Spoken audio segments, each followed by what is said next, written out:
4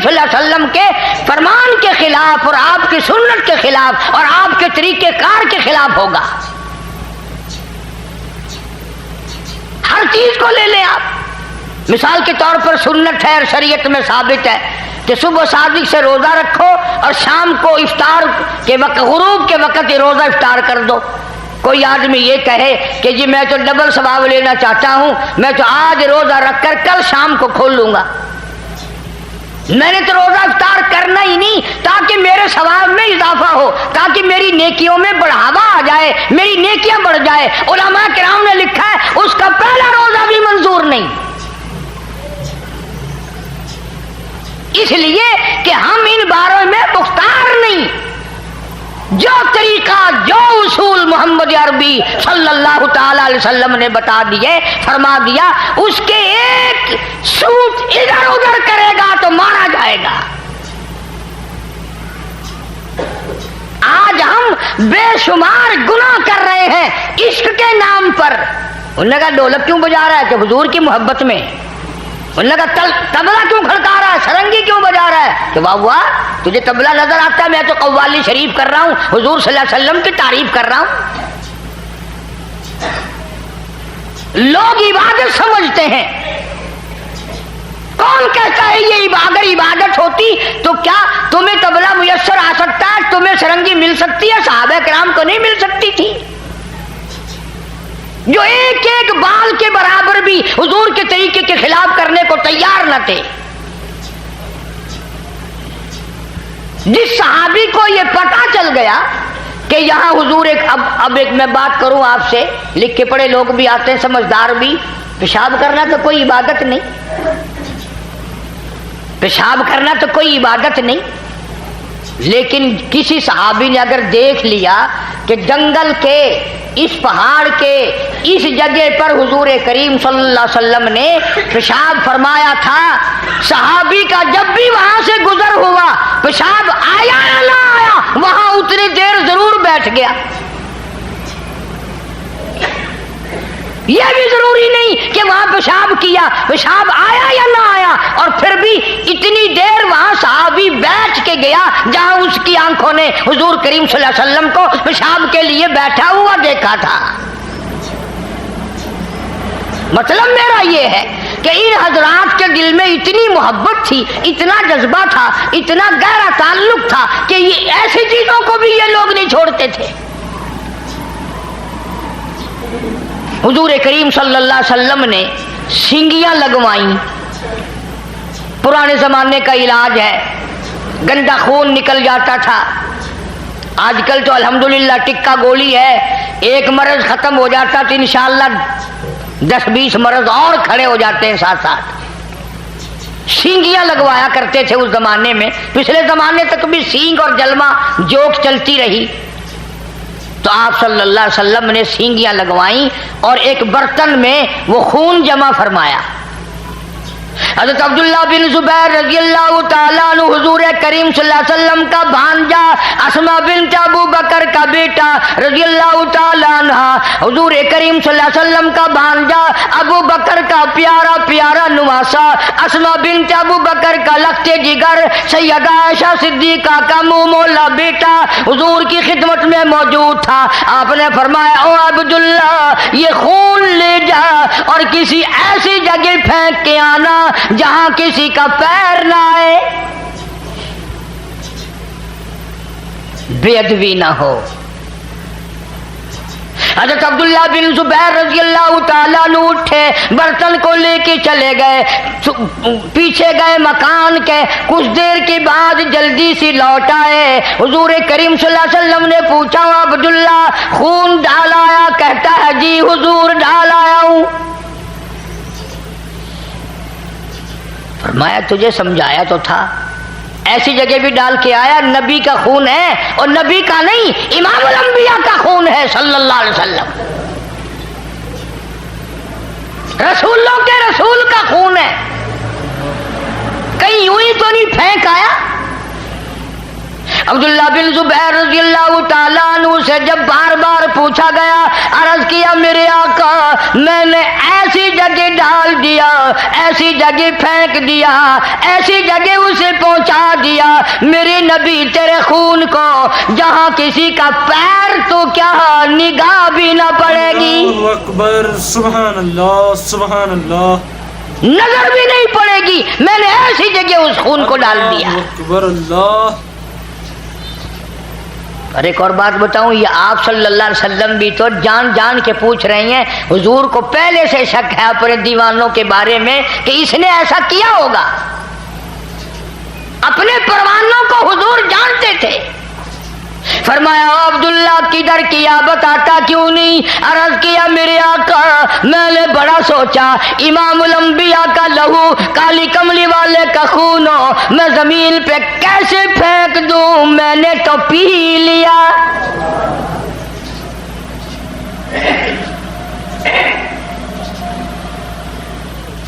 میں نے تو پی لیا، میرے پاس وہ جگر نہ تھا، میرے پاس وہ دل نہ تھا جس دل سے میں آپ کا لہو زمین پہ پھینک دیتا، میں نے تو چپکے سے مکان کے پیچھے کھڑا ہو کر پی لیا۔ فرمایا عبداللہ جا، 7 پشتوں پہ دوزخ حرام ہو گئی۔ جن لوگوں نے نبی کے خون کی حفاظت کی، انہوں نے نبی صلی اللہ علیہ وسلم کے دین کی بھی حفاظت کی، اور اس کو اس رنگ میں رکھا جس رنگ میں، جس طریقے سے حضور کریم صلی اللہ علیہ وسلم نے ان کو دیا تھا۔ کوئی اس میں خیانت نہیں کی، کوئی اس میں تبدیلی نہیں کی۔ اگر آج دین ہمارے بس کا ہوتا تو ہم 100 میں سے ایک حصہ بھی نہ چھوڑتے، سارا ہی بدل دیا ہوتا۔ کچھ بادشاہ بدلتے، کچھ پیر فقیر بدلتے، کچھ مولوی بدلتے، اللہ چاہے سارا حلیہ ہی ختم ہو جاتا۔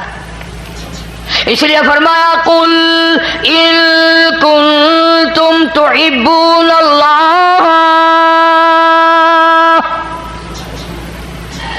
قل ان کنتم تحبون اللہ، میرے محبوب کریم صلی اللہ تعالی علیہ وسلم اگر یہ چاہتے ہو کہ اللہ پاک سے محبت کی جائے، اللہ سے محبت کریں، اللہ کے نیک بندے بن جائیں، فاتبعونی، انہیں کہو یہ تیری تابعداری کریں، تیری غلامی کریں، تیری ایک ایک سنت کو زندہ کریں، یحببکم اللہ، میں خدا خود ہی سب سے محبت کرنے لگ جاؤں گا۔ جس کو بھی میں اپنے نبی کی اداؤں پہ دیکھوں گا، یحببکم اللہ، میں خدا پھر ان سے پیار کروں گا، میں خدا ان سے محبت کروں گا، میں ان کو اپنا ولی بنا لوں گا۔ الہی اگر وہ گناہ گار ہوا، سیاکار ہوا، فاسق و فاجر ہوا، پھر کیسے یار بنا لے گا، کیسے دوست بنا لے گا، کیسے ولی بنا لے گا؟ فرمایا یغفر لکم ذنوبکم، میں اس کے گناہوں کو معاف کر کے اس کو صاف پاک بنا دوں گا۔ واللہ غفور الرحیم،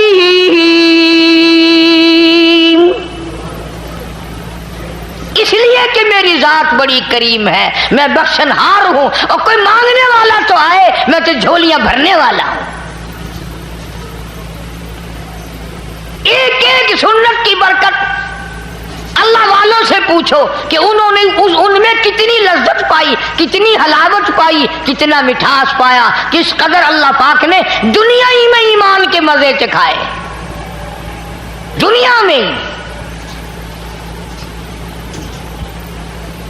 امام اعظم امام ابو حنیفہ رحمۃ اللہ علیہ نہر کی پٹڑی جا رہے ہیں، ایک نوجوان نہر میں غسل کر رہا ہے، نہا رہا ہے۔ اب بتاؤ کیسے پتہ چلتا ہے؟ امام اعظم امام ابو حنیفہ رحمۃ اللہ علیہ نے اس نوجوان سے فرمایا اتق اللہ، ڈر اللہ سے، اتق اللہ